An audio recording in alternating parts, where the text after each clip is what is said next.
Mineira da cidade de Ponte Nova, a economista Doroteia Fonseca Furquim Werneck era uma das mulheres mais poderosas na política brasileira no início da década de 1990.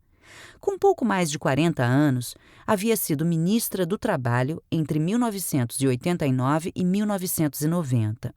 Em seguida, assumira a Secretaria Nacional de Economia, onde atuou nas áreas de abastecimento, de produtos como café, açúcar, álcool, borracha e cacau, preços, na regulamentação das tarifas públicas e no fim do controle de preços, comércio exterior, no processo de abertura da economia, e política industrial, com medidas que visavam ao aumento da qualidade e da produtividade das fábricas nacionais. Sob sua responsabilidade estavam também a coordenação das câmaras setoriais e a Secretaria Executiva do Programa Brasileiro de Qualidade e Produtividade, PBQP. O Brasil vivia o começo do governo Fernando Collor de Mello e, durante a gestão de Doroteia, teve início o fim do congelamento de preços. Com a liberação gradual, os produtos passaram a ser classificados em 4 listas: os de preços congelados, os de preços controlados, os de liberdade vigiada e os de preços liberados. Na esmagadora maioria das empresas, palavras como eficiência e produtividade estavam distantes do vocabulário. E, em geral, para reajustar os preços dos produtos, elas precisavam de autorização do governo federal. Cabia à Brahma seguir a mesma liturgia. Pressionado pelos altos custos de produção da bebida, Marcel agendou uma reunião com a secretária em Brasília. Ele chegou e foi logo reclamando de ter que colocar terno e gravata para a reunião, lembra Doroteia, bem-humorada. Eu respondi que ele tinha vestido aquilo de bobo, porque não precisava.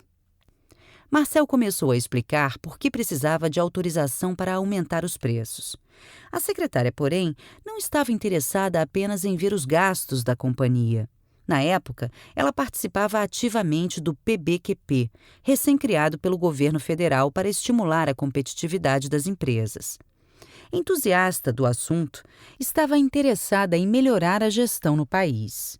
Doroteia queria que as empresas brasileiras deixassem de simplesmente empurrar seus custos para o consumidor e passassem a ser mais eficientes. Por isso, sua conversa com Marcel não seguiu o rumo que o comandante da cervejaria imaginava. Quando perguntei como estava a qualidade na Brahma, ele respondeu que a cerveja era ótima. Expliquei que não estava falando disso, mas de qualidade de gestão. Marcel não fazia ideia do que eu estava dizendo, recorda Doroteia. Como atuava no setor público, ela não podia indicar consultorias privadas, mas podia recomendar para estatais. Passou 3 nomes para o sócio da cervejaria. O primeiro era do Instituto Brasileiro de Qualidade Nuclear, IBQN. O segundo, da Fundação Vanzolini, instituição privada sem fins lucrativos, criada por professores do Departamento de Engenharia de Produção da Escola Politécnica da Universidade de São Paulo, USP.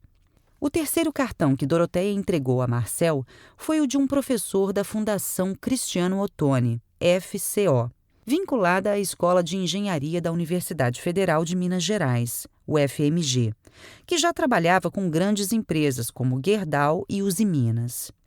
Seu nome era Vicente Falcone. Mais para agradar Doroteia e conseguir o aumento de preços do que por convicção, Marcel decidiu telefonar para o consultor baseado em Minas Gerais. Marcel começou a trabalhar no Garantia no início da década de 1970, pouco depois de se formar no curso de Economia da UFRJ. Rapidamente ascendeu no banco e se tornou o mais jovem sócio da instituição. Quando foi escolhido para comandar a Brahma, achou que bastaria levar os princípios do banco para a cervejaria, que tudo se resolveria. De cerveja mesmo, ele não entendia nada, nem de fábricas, nem de liderar milhares de funcionários. Enquanto a Brahma somava quase 20 mil empregados, o Garantia tinha pouco mais de 200 pessoas. A transição não foi tão simples quanto ele pensava. Eu tinha 20 anos de mercado financeiro e quase nenhuma experiência de mundo real. Cheguei colocando metas, remuneração variável e outros incentivos, mas isso valia basicamente para quem trabalhava comigo. Não tinha nada para o chão de fábrica, por exemplo. A impressão que eu tinha era de que estava no leme de um transatlântico, mas que o barco não estava ligado a nada. Qualquer que fosse o comando, nada acontecia. E por quê? A minha meta não era desdobrada. As metas que eu dava para as pessoas não eram desdobradas. Para piorar, nada era padronizado. Mudar alguém de cargo era uma dor de cabeça, porque quando a pessoa deixava a posição, quem a ocupava precisava aprender tudo do zero. Não existia método nem replicabilidade. Aquilo era uma gincana colossal.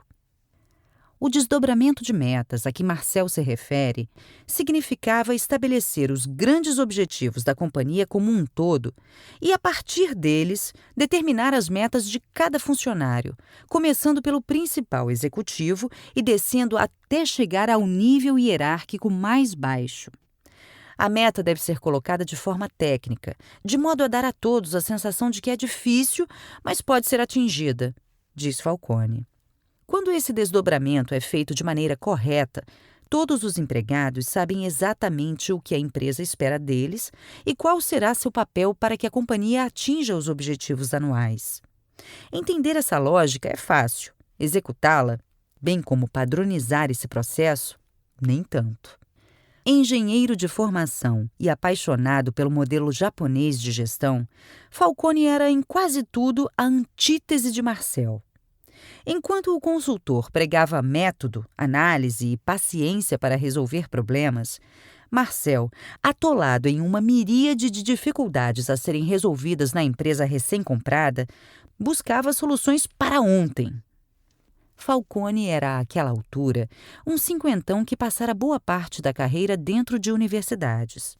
Depois de formado em engenharia pela UFMG em 1963, fizera mestrado e doutorado também em engenharia na prestigiada Colorado School of Mines, nos Estados Unidos, em 1968 e 1971, respectivamente. Desde 1964, dava aulas na Universidade Mineira. Fora ali que, ao lado do colega José Godoy, começara a trabalhar na Fundação Cristiano Ottoni, consultoria cujo objetivo era melhorar a qualidade das empresas brasileiras. Ainda que ele estivesse próximo de algumas grandes companhias, seu habitat natural era o mundo acadêmico. A filosofia que pregava baseava-se em uma sigla conhecida como PDCA, Plan, Do, Check, Act. Em tradução livre, planejar, executar, checar e atuar corretivamente, que se tornara popular no Japão pós-guerra, graças ao teórico americano William Edwards Deming. Em linhas gerais, ela consiste em 4 passos: identificação de um problema, elaboração e implementação de um plano para resolvê-lo, checagem dos resultados obtidos e padronização dos processos e eventuais ajustes.